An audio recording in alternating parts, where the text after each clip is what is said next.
Beban kehidupan dan padatnya aktivitas mengejar duniawi kadang-kadang membuat banyak orang melalaikan kewajibannya terhadap Sang Khalik.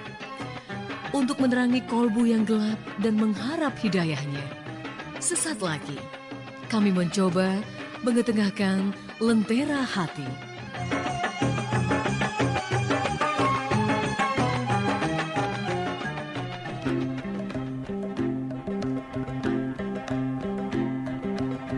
Dikisahkan, Abdullah bin Umar bersama Nafi dan beberapa orang pergi mengunjungi sebuah tempat di Madinah bagian pinggir. Karena lelah dan lapar, mereka beristirahat di suatu tempat untuk menyantap makanan. Saat itu, ada seorang budak yang sedang menggembala kambing lewat di dekat mereka. Melihatnya, Abdullah bin Umar memanggilnya untuk menawarinya makan. "Kesinilah, mari kita makan bersama." Penggembala itu menjawab singkat, "Maaf, saya sedang berpuasa." Tapi Abdullah bin Umar tidak percaya dengan jawaban sang gembala. Penggembala kambing itu menjelaskan bahwa ia tidak ingin menyia-nyiakan hari-harinya. Ia berharap waktunya berjalan dengan penuh makna. Jawaban yang diutarakan penggembala itu membuat Abdullah bin Umar semakin takjub dengannya. Abdullah bin Umar akhirnya ingin menguji ketaatan penggembala itu. Ia pura-pura menawarkan bantuan.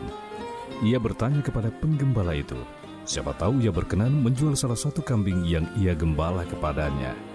Alasan yang diutarakan Abdullah bin Umar adalah jika kambing itu bisa ia beli satu saja, maka ia akan potong. Setelah dipotong, maka sebagiannya akan diberikan kepada penggembala itu agar bisa ia gunakan untuk berbuka puasa. Penggembala itu menjawab dengan penuh kepolosan dan apa adanya, "Kambing itu milik majikanku, bukan milikku." Tapi Abdullah bin Umar masih mendesak agar penggembala itu mau menyerahkan menjual satu kambing itu kepadanya. Bahkan ia juga mengajarkan dan menawarkan satu trik untuk berbohong dan berkilah. Ternyata penggembala itu tak mau tergiur sama sekali dengan trik yang disarankan Abdullah bin Umar. Ia justru mengatakan dengan jawaban yang sangat luar biasa. Ia berkata, "Lalu, di mana Allah?" Kalimat yang baru saja dikatakan penggembala itu membuat Abdullah bin Umar tertarik. Ia mengulang-ulang kalimat itu, "Lalu, di mana Allah?" Mereka pun akhirnya berpisah. Dan setelah Abdullah bin Umar kembali ke kediamannya, ia menemui majikan penggembala itu. Ia membeli budak yang menggembala kambing itu, juga ia beli seluruh kambing miliknya. Oleh Abdullah bin Umar, budak yang baru saja dibelinya itu, ia merdekakan. Kambing-kambing itu pun ia berikan kepada penggembala itu. Kisah yang ditulis Ibnu Jauzi dalam kitab Uyun Al-Hikayat ini mengajarkan kepada kita betapa pentingnya sebuah kejujuran. Kejujuran berbanding lurus dengan harga diri seseorang. Semakin ia jujur, maka semakin ia memiliki harga diri, tidak saja di hadapan manusia, namun juga di hadapan Allah. Kejujuran adalah salah satu sifat yang penting dimiliki setiap orang. Memang tidak mudah menjadi orang yang jujur, namun begitulah seninya. Semoga Allah menjadikan kita hambanya yang memiliki sifat jujur.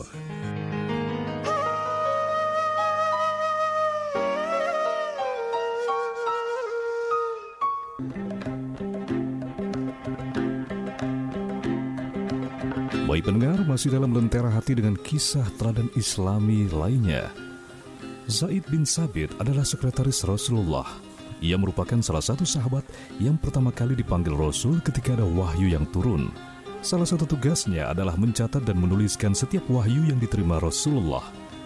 Dalam sirah Nabawiyah, tertera kisah salah satu sahabat Ansor dari Bani Najjar ini. Nama lengkapnya adalah Zaid bin Sabit An-Najjari Al-Ansori. Lahir pada tahun 612 Masehi dan wafat pada tahun 637 Masehi. Meskipun hidupnya bersama Nabi tak sepanjang sahabat Muhajirin, namun dengan berbagai kelebihan yang dimilikinya, Nabi mempercayainya dan mengamanahinya dalam berbagai bidang khusus. Walaupun namanya tak setenar sahabat Abu Bakar As-Siddiq, Umar bin Khattab, Utsman bin Affan, Ali bin Abi Thalib, Abdurrahman bin Auf, Sayyidah Khadijah, serta Sayyidah Aisyah, pengabdian dan perannya dalam dakwah agama Islam sangatlah besar. Zaid bin Sabit adalah salah seorang yang hafal Al-Quran secara keseluruhan pada masa Nabi. Hal ini menunjukkan kecerdasan dan kekuatan hafalannya yang tinggi. Oleh karena itu, beliau diperintah Rasulullah untuk menuliskan Al-Quran. Beliau dijuluki sang penulis wahyu yang utama. Tak hanya pada zaman Rasulullah, pada era kepemimpinan Khalifah Abu Bakar As-Siddiq, beliau juga yang mengemban tugas dalam penulisan Al-Quran dalam lembaran-lembaran hingga pada era Khalifah Utsman bin Affan. Beliau juga berkontribusi dalam penulisan Mushaf, kelak dijuluki Mushaf Utsmani. Bukti dari kecerdasan dan kekuatan hafalannya tak hanya dikisahkan sekali saja. Dari sumber kitab yang sama, Sirah Nabawiyah, disebutkan bahwa sejak Rasulullah sampai di Madinah, para penduduk memperkenalkannya dan mengutarakan bahwa beliau telah menghafal lebih dari 10 surat Al-Quran, sedang beliau masih usia anak-anak. Rasulullah pun takjub mendengarnya. Lantas beliau memintanya untuk mempelajari kitab Yahudi, dan Zaid bin Sabit berhasil mempelajarinya hanya dalam rentang waktu kurang dari 15 hari. Kecerdasan dan kekuatan hafalannya sudah tidak diragukan oleh para sahabat, bahkan oleh Rasulullah sendiri. Beliau juga mendalami bahasa Suryani dan bahasa Ibrani selama kurun waktu yang hampir sama dengan waktu mempelajari kitab Yahudi. Dengan kemampuan beliau yang cepat dalam belajar dan menguasai suatu bahasa, Rasulullah menjadikannya sebagai penerjemah pribadi, sehingga beliau menerjemahkan surat-surat bangsa lain yang diperuntukkan bagi Nabi dan menulis jawabannya sesuai dengan perkataan Nabi.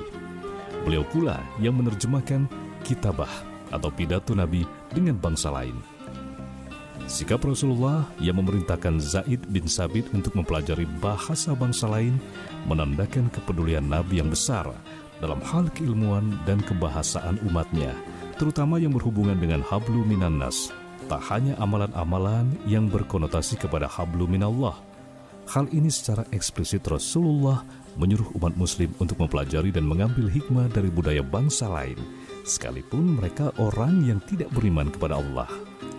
Secara gamblang, kisah ini juga menandakan bahwa Rasulullah menganjurkan umatnya agar mempelajari bahasa dan karya-karya keilmuan dan pengetahuan bangsa lain.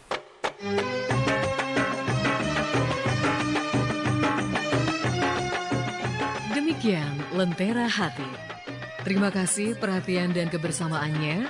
Wassalamualaikum warahmatullahi wabarakatuh.